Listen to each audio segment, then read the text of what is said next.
이 계엄의 이유 부분은 워낙에 양이 방대한 데다가 아까 얘기들을 쭉 한번 하셨기 때문에 가급적 중복되는 거는 빼고 해주십시오. 예. 네.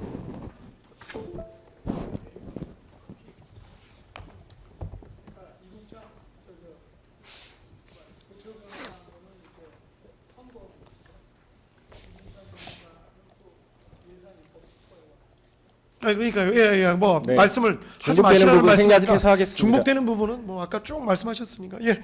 계속하실까요? 어느 항목으로 보면 되죠? 이동찬 변호사님. 네. 예, 그럼 계엄의 이유 예산 입법. 예, 준비되셨으면 바로 시작하시면 됩니다. 네, 계엄의 이유 중 예산 입법 관련 서중여지 진술 및 변론하겠습니다. 먼저 계엄의 이유가 깊이 심리되어야 하는 이유는 내란죄가 그 구성 요건에서 국가 권력 배제나 국헌 문란의 목적을 요하는 목적범이기 때문입니다. 앞뒤 중복되는 변론 생략하겠습니다. 피고인이 비상계엄을 선포하기 전까지 상황을 말씀드리면 2024년 4월 10일 치러진 제22대 총선에서 더불어민주당과 그 위성정당인 더불어민주연합 등 야당은 총 300석의 의석 중 과반수가 넘는 175석을 차지하며 의회 권력을 이용하여 본격적으로 윤석열 행정부를 무력화시키기 시작했습니다. 이들이 이용한 행정부 무력화의 방법은 바로 대한민국 헌법 53조의 입법권, 54조 예산안 심의 확정권, 그리고 제65조 탄핵권입니다. 먼저 예산 삭감을 통한 국정마비입니다. 더불어민주당은 국회의 예산안 심의 확정권을 남용하여 정부의 예산을 일방적으로 삭감하면서 국정마비를 시도하였고 윤석열 대통령의 탄핵으로 제21대 대통령 선거에서 더불어민주당 출신의 이재명 대통령이 당선되자 삭감했던 중요 예산을 다시 원상회복시켰습니다. 증가 109호증의 1부터 168호증까지 그리고 증가 225호증의 1 내지 2, 증가 256호증까지 관련된 서중 살펴보겠습니다. 109호증의 1부터 30호증까지 그리고 110호증, 111호증 각 보도자료는 피고인이 2024년 1월 4일부터 12월 2일까지 대통령은 물론 관계부처 장차관까지 참석한 총 30회의 민생토론회와 후속조치 점검회의를 가졌고 이를 통해 2025년도 정부 예산안이 편성되었다는 증거입니다. 그러나 당시 야당인 더불어민주당은 2024년 11월 13일부터 국토교통위원회 등에서 예산안을 대폭 삭감하여 단독 의결하였고 11월 20일에는 국회 과기정통위원회와 국회 운영위원회가 정부의 예산안을 대폭 삭감하여 야당 단독 의결로 통과되었습니다. 이후 더불어민주당은 11월 29일 헌정사상 처음으로 국회 예결특위에서 자신들이 임의로 4조 1천억 원을 감액한 예산안을 단독 처리하였습니다. 무자비하게 삭감한 예산 4조 1천억 원은 대부분이 핵심 국정과제를 추진하기 위한 예산임에도 불구하고 야당은 국정 운영에 아킬레스건을 끄는 것입니다. 그러면서도 국회의원 해외 출장 등에 쓰이는 국회 특활비, 특경비 예산은 유지했다는 112호증 기사입니다. 그리고 우측 자신들의 연봉은 오히려 인상했다는 내용의 기사입니다. 결국 야당은 정부가 국민들과 직접 소통하여 만든 정책들을 모두 무력화시킨 것입니다. 다음으로 구체적인 예산 항목별로 보겠습니다. 먼저 국방 무력화 시도와 관련된 증거들입니다. 당시 거대 야당은 한반도 위기가 고조되는 시점에 가장 중요하고 시급한 국방 예산 항목을 삭감하며 사실상 안보 공백을 유도하였습니다.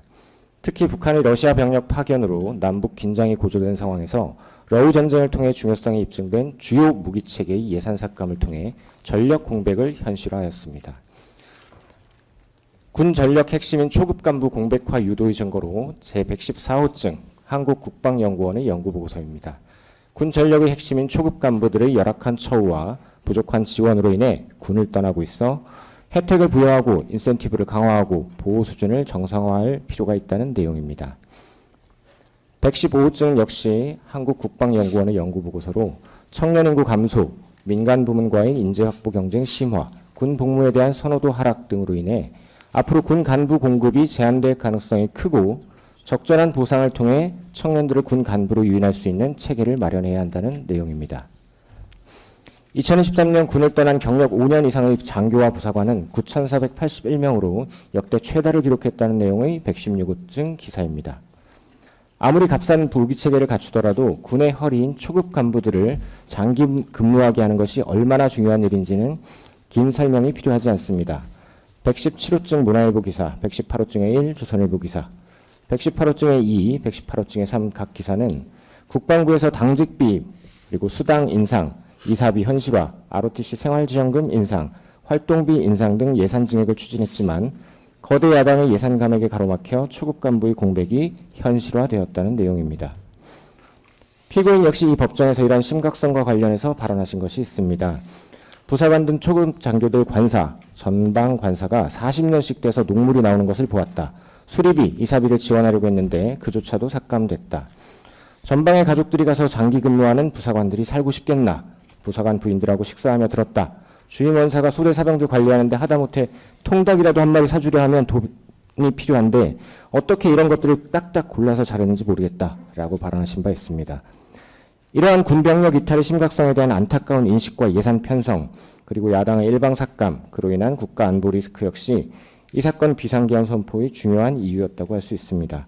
최근 정부가 국방비를 미지급하여 병사들 급여, 적금까지 미지급되거나 지연되고 있음이 알려졌습니다.